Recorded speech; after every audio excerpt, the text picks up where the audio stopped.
주님의 이름으로 문안드립니다. 제가 첫 번째 딸을 출산할 때 그 경이로움을 어떻게 설명해야 될지 잘 모르겠습니다. 응애 하는 울음소리 하나가 저를 아빠로 만들어 버렸습니다. 눈을 잘 뜨지 못하고 말 한마디 못하는 작은 생명이 그저 신비롭게 여겨졌습니다. 자녀들이 성장하면서 저를 닮아가는 모습을 봅니다. 저의 어릴 적 모습을 똑같이 빼닮을 때가 있습니다. 둘째를 보면 그렇습니다. 저는 독특하게 생선을 먹을 때요, 눈부터 빼서 먹습니다. 근데 어린 둘째 딸이요, 꼭 그렇게 생선을 먹을 때 눈부터 먹는 것입니다. 이 둘째의 성격이 저와 매우 비슷한데요. 궁금한 것이 있으면 반드시 알아내야 하고, 가고 싶은 곳이 있으면 아무리 말려도 가야 됩니다. 먹고 싶은 것 있으면 꼭 먹어야 합니다. 그 성격이 참 저를 많이 닮았다라는 것을 성장을 하면서 느낍니다. 우리 모두에게 그런 경험이 있습니다. 나와 꼭 닮은 자녀를 볼 때마다 한 번씩 참 잘 컸다, 참 나를 빼닮았다 이 생각할 때가 있지 않습니까? 참 잘 만들었다는 생각을 하게 됩니다. 하나님도 마찬가지입니다. 하나님께서 창조하신 모든 것을 보시고 감탄을 하셨습니다. 보시기에 좋았더라. 창세기 1장에 한 번만 보시기에 좋았더라 말씀하시는 것 아닙니다. 무려 7번이나 기록되어 있습니다. 좋다, 좋다, 좋다, 좋다. 이 7번이나 보시기에 좋았더라 라고 말씀하셨는데, 이 말이 히브리어로 토브라고 합니다. 이 토브, 좋다라는 말은 구약 성경에 매우 중요한 개념으로 사용이 됩니다. 죄악에서 오염되지 않은 상태이며 하나님과의 온전한 관계 속에 있는 그 상태가 토부, 좋다라는 뜻입니다.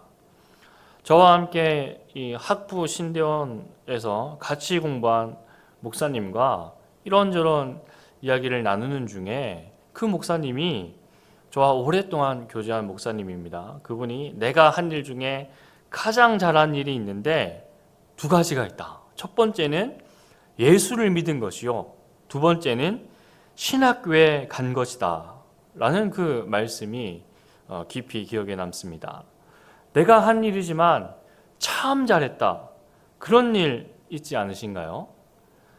얼마 전에 이 찬양 인도하신 박상현 전사님 결혼하셨는데 결혼한 거 잘한 것 같죠? 네. 집에 가서 사모님 보고 토브 토브 외치시면 됩니다. 네. 하나님께서 내가 한 일이지만 참 잘했다 생각되어서 토브 토브 토브 이렇게 7번이나 외치시는 것을 창세기 1장에 볼 수 있습니다. 하나님이 하신 일 중에 가장 잘한 일, 천지를 창조하신 일입니다. 그리고 하나님의 형상대로 사람을 손수 만드신 일입니다. 크리스토퍼 라이트라는 저명한 복음주의 신학자가 있습니다. 크리스토퍼 라이트가 쓴 하나님의 선교라는 책에 이런 말이 있습니다.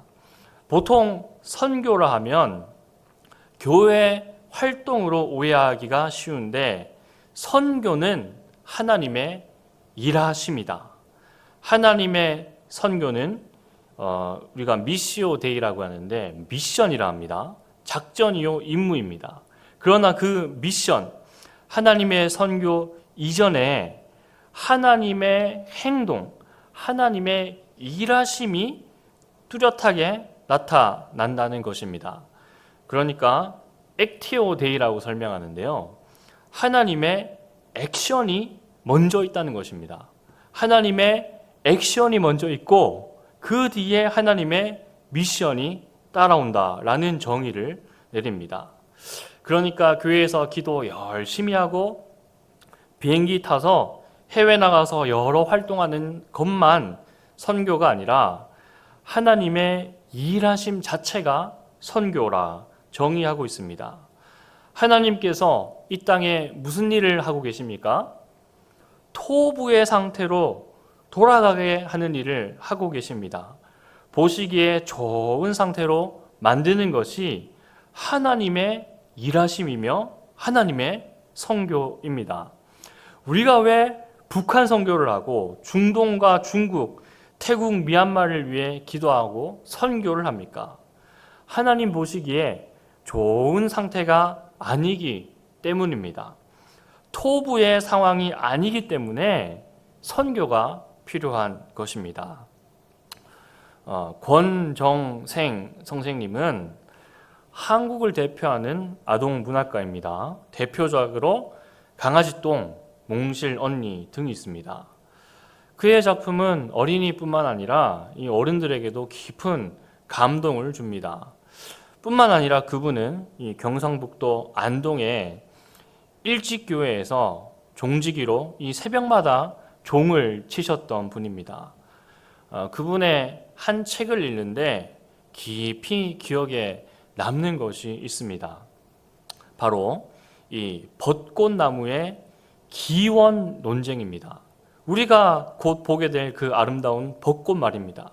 그 벚꽃이 기원이 어디냐, 어디서부터 온 것이냐에 대해서 이 권 선생님이 이 책에 글로 남긴 것이 있습니다.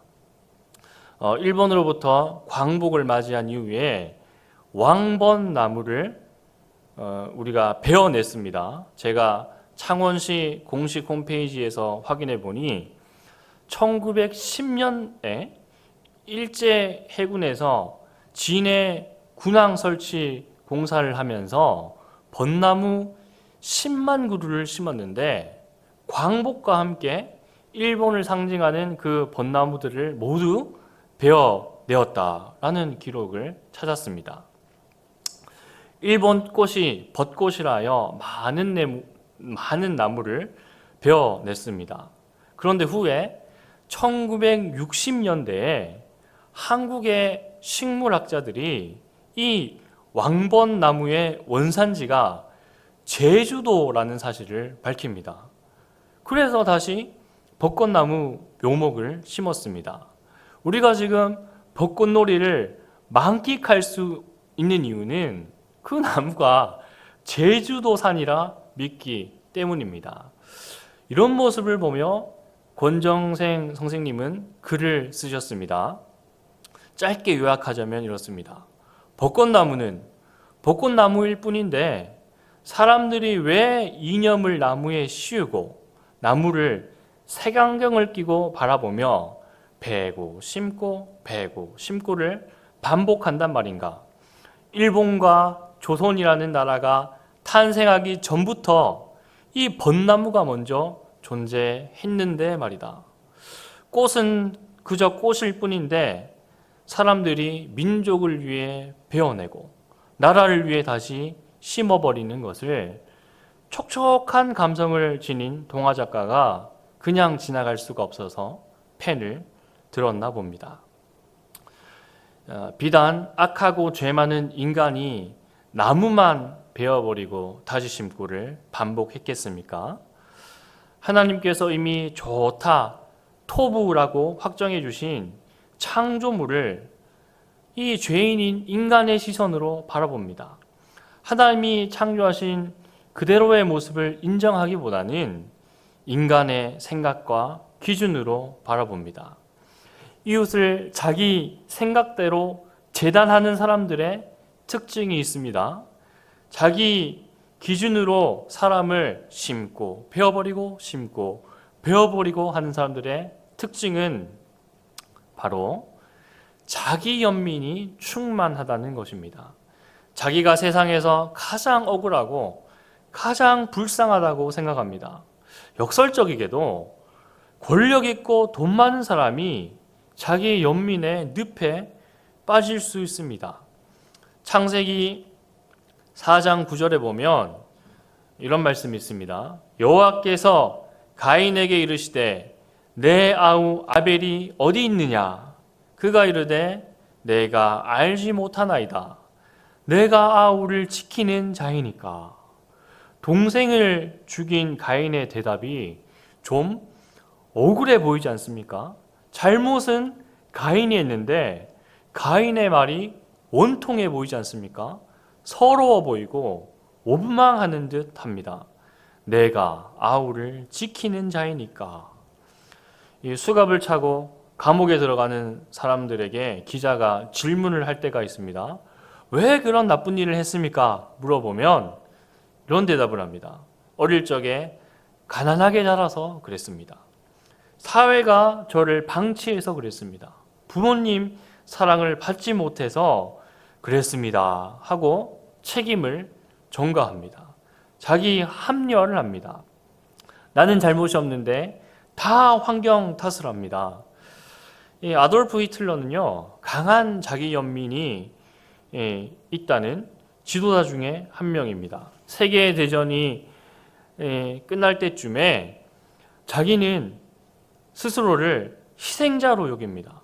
주변과 세계가 나를 다 배신했다고 믿습니다. 내 의도는 순수하고 나는 선한 일을 했는데 세상이 그것을 잘 알아주지 않는다는 자기 연민에 빠져버립니다. 독일이 패망에 이르자 히틀러는 세상에 의해 버려진 비운의 지도자라고 스스로 생각합니다. 히틀러도요, 억울하답니다. 핑계 없는 무덤이 없습니다. 하나님의 보시기에 좋았더라 한 것을 파괴한 사람들이 스스로를 악하다, 강하다라고 생각하지 않습니다. 다 자기 연민, 자기 위로에 빠져 있습니다. 제가 설교 시간에 가요를 말씀드려서 죄송합니다. 굉장히 가사가 좋고 최근에 화제가 된 노래라서 설교 시간에 말씀을 드리려고 합니다. 여러분, 유퀴즈에 최근에 나온 가수인데요. 이 반딧불이라는 노래 들어보셨어요? 네, 많이 끄덕이시는데요. 최근에 많이 부르고 있는 노래죠. 가사가 이렇습니다. 나는 내가 빛나는 별인 줄 알았어요. 한 번도 의심한 적 없었죠. 몰랐어요. 나는 내가 벌레라는 것을. 그래도 괜찮아. 난 눈부시니까. 하늘에서 떨어진 별인 줄 알았어요. 소원을 들어주는 작은 별. 몰랐어요. 난 내가 개똥벌레라는 것을. 그래도 괜찮아. 나는 빛날 테니까. 이런 가사입니다. 이 노래를 부른 분이요, 너무 힘든 시절을 보내고 노숙자 생활까지 하셨다고 합니다. 저도 이런 노래, 이런 사연 들으면 가슴이 짠해집니다. 눈시울이 붉어지려고 합니다. 꼭 저를 위로해주는 노래 같습니다. 또 그것을 넘어서서 이 스스로에 대한 연민까지 느낍니다. 적지 않게 사람들이 위로를 얻는 노래, 위로를 얻을 수 있는 책과 공간을 찾아다닙니다. 죄송한 말인데 부모님 잘 만나서 따뜻한 방에서 지내고 대학 가서 공부하는데 대출 없이 공부하고 한 번씩 해외여행도 가는 삶을 살지만 뭐 그렇게 부자는 아닌데 가난하게 사는 사람이 아닙니다. 그런 사람들이 이런 노래를 자주 듣고 많이 듣고 위로를 받습니다. 노숙 생활은 아니지만 차가운 바닥에 잠을 자본 경험이 없는데 참 그런 노래를 듣고 위로를 받는다는 것이 저에게는 역설로 느껴집니다. 힐링 노래 듣고 힐링 공간 찾아다닌 것, 그건 나쁘다는 거 아닙니다. 한 번쯤 갈 수 있고 들을 수 있고 흥얼거릴 수 있습니다. 그러나 스스로를 한번 평가해 볼 때 저는 노숙자 생활을 해본 적이 없습니다. 그만큼 힘들고 눈물을 흘려 본 적이 없습니다. 눈물 젖은 빵을 먹어본 경험이 없는 사람이라면 그렇다면 그렇게 위로를 받고 자기 연민에 빠질 필요도 없지 않을까요?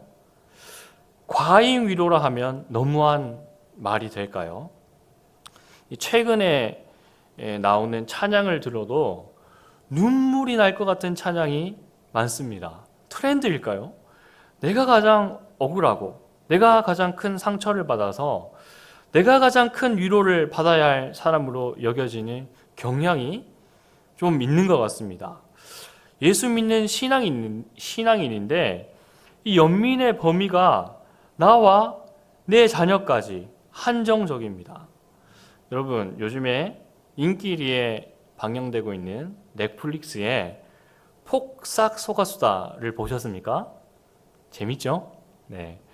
거기에 아이유가 애순이 역할을 하는데요. 이 애순이가 금은동 이제 금명이, 은명이, 동명이를 낳고 삽니다. 그러다가 말도 잘 못하는 막둥이 아들 동명이를 성남 바다가 집어 삼킵니다.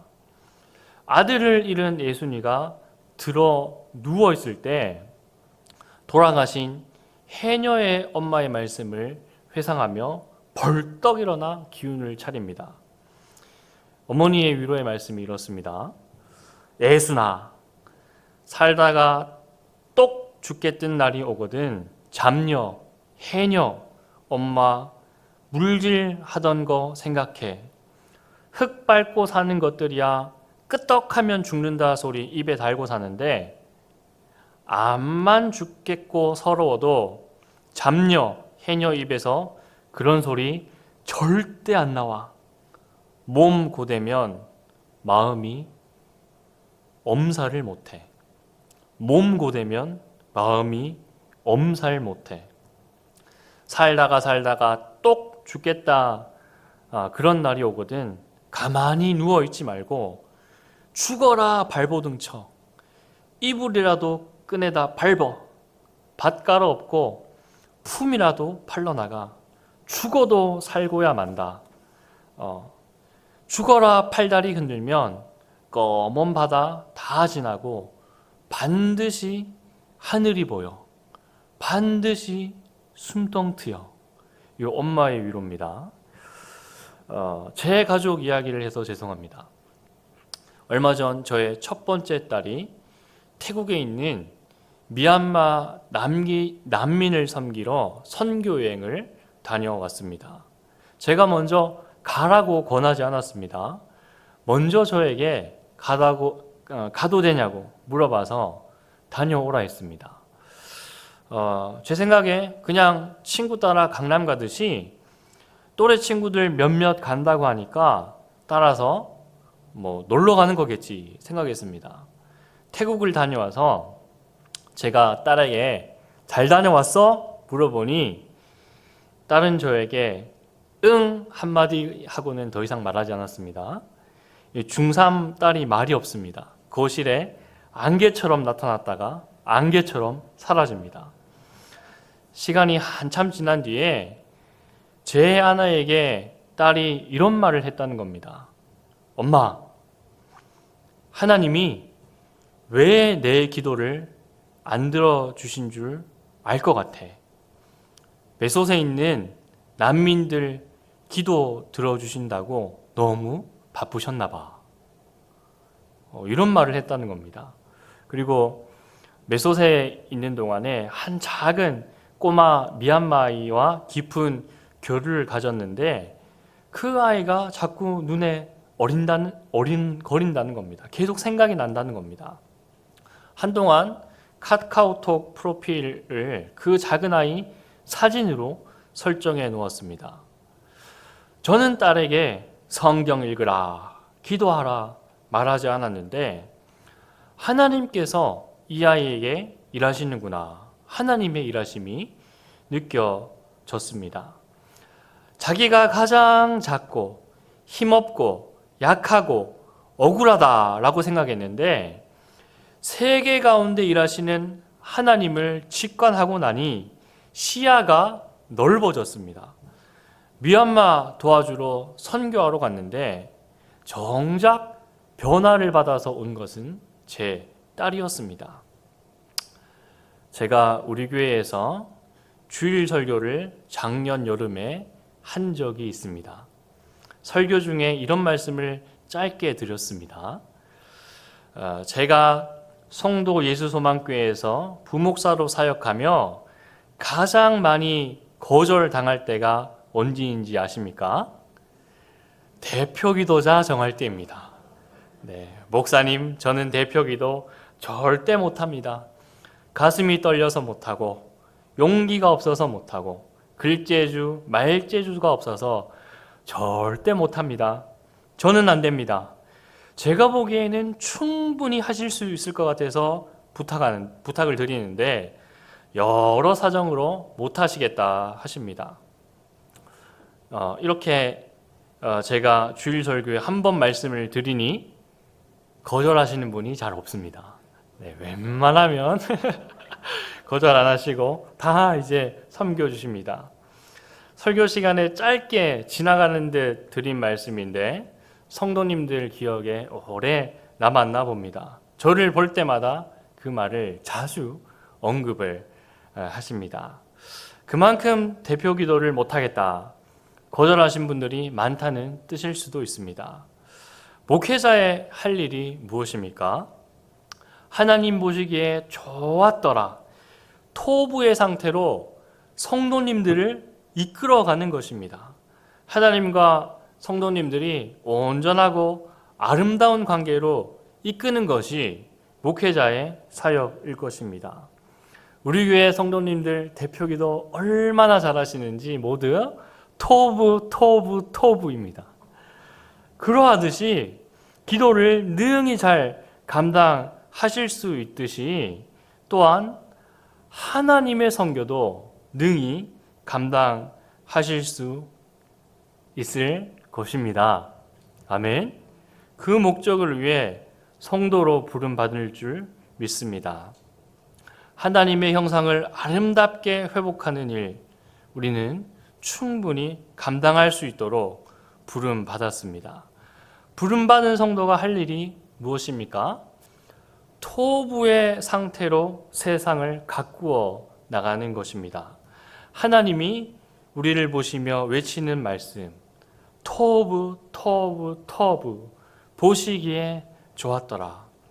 사랑하는 딸, 아들 얼마나 보기에 좋은지, 얼마나 아름다운지 하나님께서 감탄을 하십니다. 그 감탄에 응답하며 살아가는 저와 여러분 되시기를 축복합니다.